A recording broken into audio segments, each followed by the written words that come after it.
Hello students, up till now the forces and electric fields due to only point charges are considered. In addition to point charge, there is a possibility of continuous charge distribution along the line on a surface or in a volume. Thus, there are four types of charge distributions, which are: first one is point charge, second one is line charge, third one is surface charge, fourth one is volume charge. Now already we know about the point charge. Previously we have discussed in the Coulomb's law. It is seen that point charge, I am telling about point charge now. It is seen that if the dimensions of the surface carrying charge are very small compared to the region surrounded it, then the surface can be treated as a point. The corresponding charge is called as point charge. Point charge has a position but not a dimension. The point charge can be positive or negative. Now we come to the line charge. It is possible that the charge may be spreaded all along the line, which may be finite or infinite.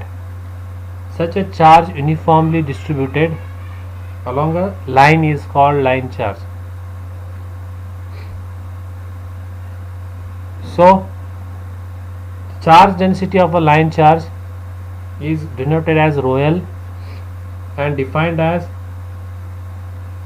total charge in coulomb per total length. That will be a charge density.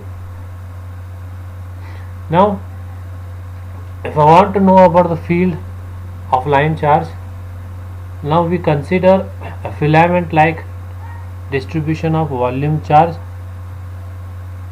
density.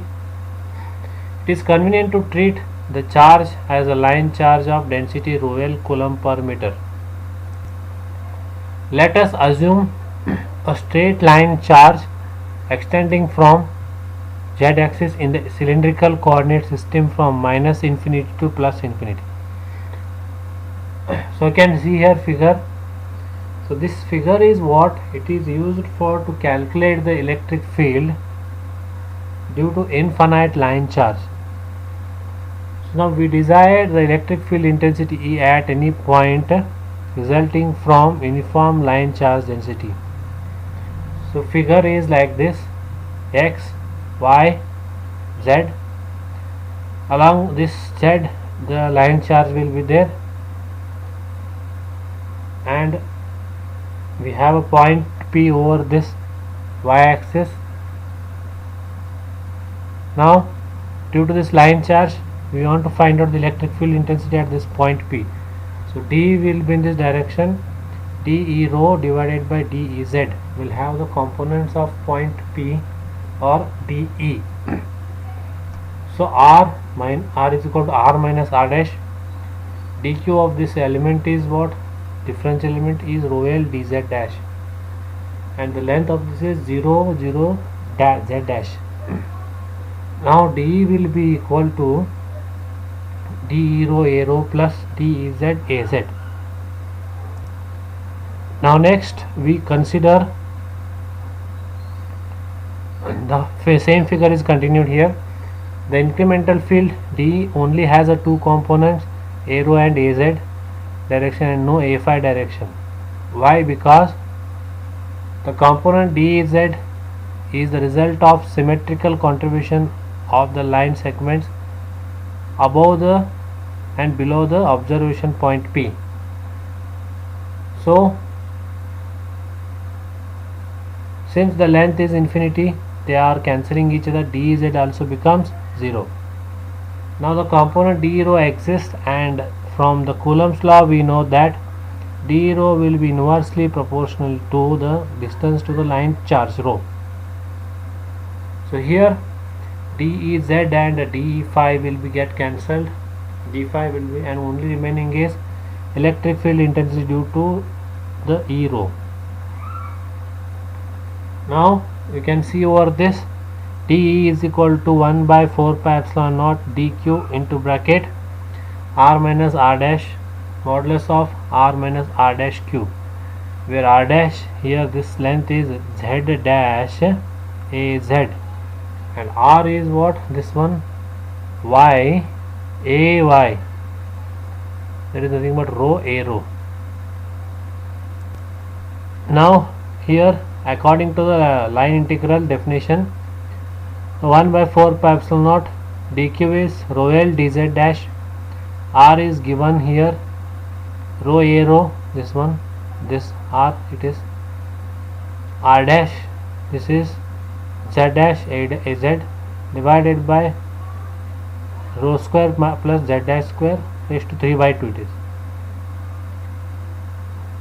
Now 1 by 4 pi epsilon naught rho l as it is rho a rho dz dash divided by rho square plus z dash square raised to 3 by 2.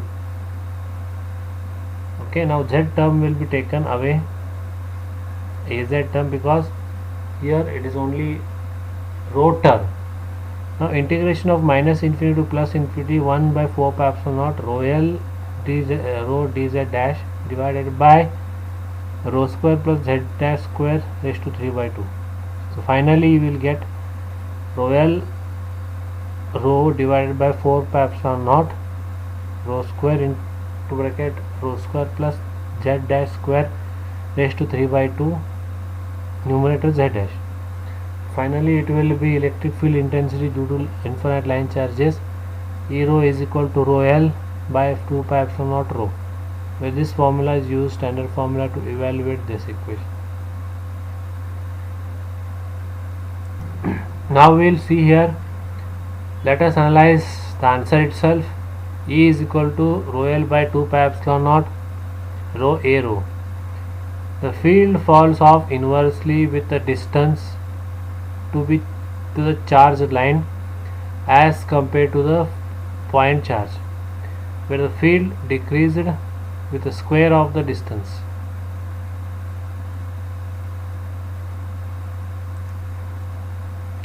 Now next we see one of the problem on line charge.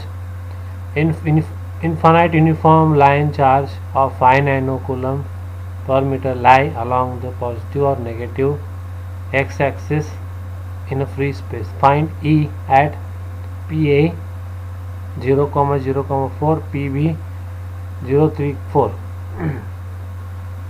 Now